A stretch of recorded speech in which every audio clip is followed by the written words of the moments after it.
Kembali lagi di Nusantara 7 Media Channel. Salam Nusantara. Jelang perayaan Idul Fitri 1442 Hijriah, Polres Manggarai Barat melaksanakan apel gelar pasukan Operasi Ketupat Ranaka 2021 sebagai upaya untuk pengamanan perayaan Idul Fitri dan pencegahan penyebaran COVID-19. Operasi Ketupat Ranaka 2021 melibatkan 1.000 lebih personil gabungan dari Polres Manggarai Barat, Kodim 1612 Manggarai, Satuan Polisi Pamung Praja Kabupaten Manggarai Barat, BPBD Kabupaten Manggarai Barat, Dinas Perhubungan Kabupaten Manggarai Barat, dan Basarnas. Berikut liputannya.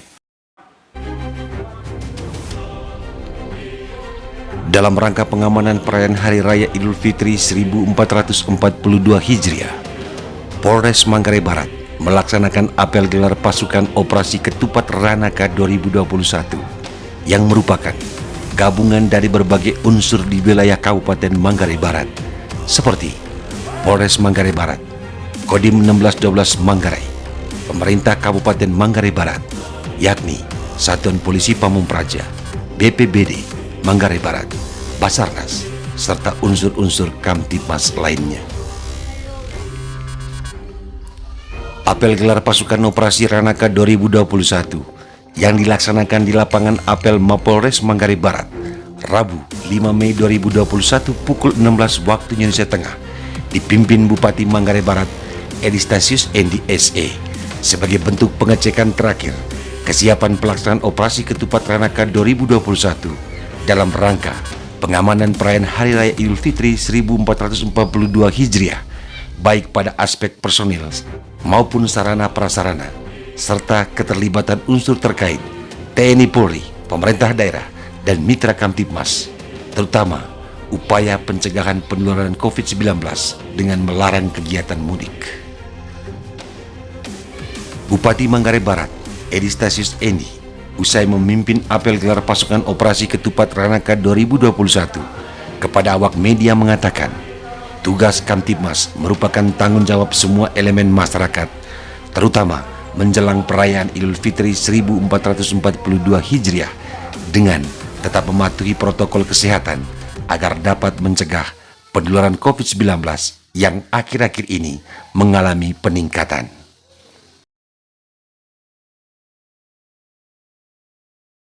Saya kira ya, terkait dengan soal tanggung jawab Kamtibmas, kan semua elemen, mulai dari pemerintah daerah, juga kepolisian, begitu juga TNI, baik ke Angkatan Darat, Angkatan Laut, dengan Angkatan Darat. Begitu juga stakeholder lainnya. Apa tujuannya? Tujuannya bagaimana meminimalisir, mengantisipasi gejala-gejala yang kita tidak inginkan.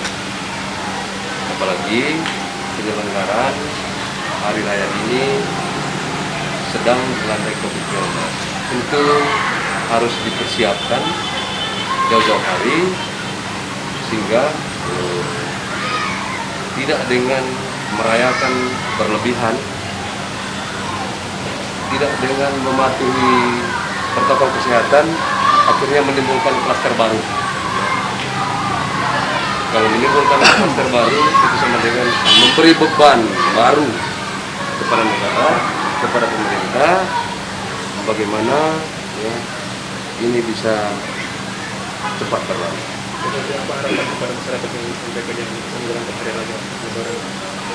Harus ikut protokol kesehatan, menjalankan ibadah ya, sesuai dengan yang diharapkan,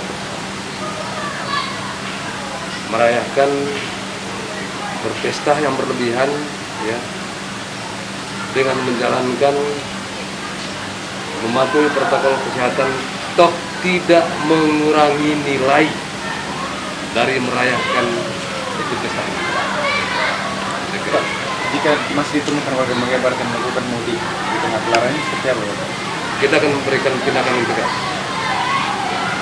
Tadi ya, di sambutan yang dibuat dari Kapolri bahwa kepolisian sudah sangat siap untuk menempatkan personil di berbagai titik-titik atau posko yang sudah disiapkan untuk memonitor, mengantisipasi, menahan laju supaya orang tidak berdemonstrasi.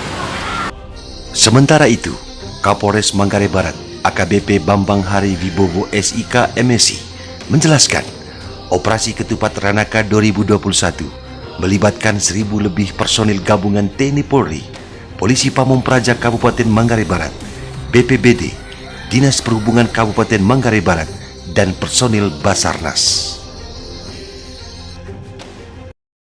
Kami di sini bersama Forkopimda telah menurunkan personil kurang lebih 1.100 ya Pak Bupati ya, 1.100 sekian ya, gabungan TNI, Polri, Pemda yang bertujuan untuk melaksanakan seluruh atensi dari pemerintah pusat untuk melaksanakan antisipasi pencegahan virus corona dengan berbagai langkah. Salah satunya adalah memastikan tidak ada warga yang melaksanakan mudik. Kita laksanakan protokol kesehatan. Nah, untuk apa tujuannya pemerintah melakukan ini? Ini tujuannya adalah untuk menjamin keselamatan kita semua, agar apa yang terjadi di negara lain yang saat ini pandemiknya tidak bisa terkendali, tidak terjadi di negara kita. Yakinlah, ini bentuk tujuan dari negara hadir di tengah masyarakat, memberikan sebuah kebijakan yang tujuannya untuk memberikan kita, memastikan kita dalam kondisi selamat. Jadi jangan dilihat kenapa kok dibatasi, kenapa kami nggak boleh ketemu orang tua dan sebagainya. Tapi lihatlah sisi yang lebih luas. Kalau kita pulang, kita akan menulari orang keluarga kita dan sebagainya. Kita akan tanpa kita sadari kita membawa virus. Itulah kenapa pemerintah pusat mengambil kebijakan ini. Mari kita sama-sama dukung kebijakan ini. Insya Allah tujuannya untuk kebaikan kita dan keselamatan kita semua. Untuk pola pengamanan di masjid ini seperti apa Pak menjelang hari raya? Nah, untuk pemirsa ketahui, di Kabupaten Manggarai Barat umat muslim itu berjumlah 30% dari penduduk yang kurang lebih totalnya 280.000 orang. Jadi kurang lebih ada sekitar 50 ribuan ya umat muslim. Kami sudah mendata melalui Babin Kamtipmas siapa saja yang akan mudik. Namun budaya mudik di NTT khususnya di Labuan Bajo berbeda dengan di Tanah Jawa, pemirsa. Di sini hampir tidak seperti mereka, karena memang di sini rata-rata keluarga besar yang mereka sudah berkumpul di sini. Namun ada sebagian kecil yang mereka masih keluarganya terpisah oleh kabupaten. Misal yang terdekat di sini adalah di Ruteng kan, dari Manggarai Barat ke Ruteng itu kurang lebih hanya 4 jam, 3 sampai 4 jam. Nah di sini nanti akan kita lakukan penyekatan. Kita akan pastikan yang melaksanakan mudik akan kembali kalau dari Labuan Bajo ke Ruteng akan kita kembalikan ke Labuan Bajo. Kalau yang dari Ruteng kita kerjasama dengan Kapolres di Manggarai, nanti dari Polres Manggarai yang akan mengembalikan warganya yang akan melaksanakan mudik. Untuk pengamanan di masjid sendiri Bapak, kira-kira bagaimana mengatur? Kan ada surat edaran dari Pak Tito terkait soal pembatasan, itu pun di masjid misalkan, dan juga tidak ada halal bihalal dan lain sebagainya. Nah kira-kira pola pengamanan seperti apa di Labuan Bajo? Ya, terima kasih. Untuk di masjid-masjid saat ini sudah melaksanakan ibadah sesuai dengan protokol kesehatan. Ya, kita bisa memantau langsung dengan petugas yang menjaga. Untuk diketahui pemirsa, di Labuan Bajo sejak pengamanan Natal kemarin, pada saat di gereja diamankan juga oleh pemuda muslim, pemuda masjid. Nah sekarang gantian, ketika ibadah taraweh yang jaga adalah dari pemuda gereja. Jadi kita ada kerjasama seperti itu yang memang harus kita pertahankan dan kita lestarikan. Ini budaya yang paling bagus di Labuan Bajo, khususnya di Manggarai Barat. Nah, kemudian kita juga ada fasilitas. Nah, di sana ada CCTV yang bisa kita pantau dari Polres. Ya, kita bisa memantau seluruh tempat ibadah, bukan hanya masjid. Gereja juga sudah ada CCTV, sudah dipasang. Nanti rekan-rekan media bisa datangi langsung. Ini adalah bantuan dari pemerintah Kabupaten Manggarai Barat memasang CCTV di ada gereja dan masjid gitu. Itu ada 15. Untuk masjid sendiri berapa CCTV? Ya kurang lebih berapa? Masjid. Nanti datanya kita kasih ya. Yang masjidnya kurang lebih ada 19 yang kita pasang CCTV kemarin ya di Labuan Bajo saja. Nanti kita kasih datanya. Itu tujuannya apa? untuk memudahkan kita, selain nanti ada anggota yang di sana mengamankan di objek, kita juga bisa lihat dari kantor kita bagaimana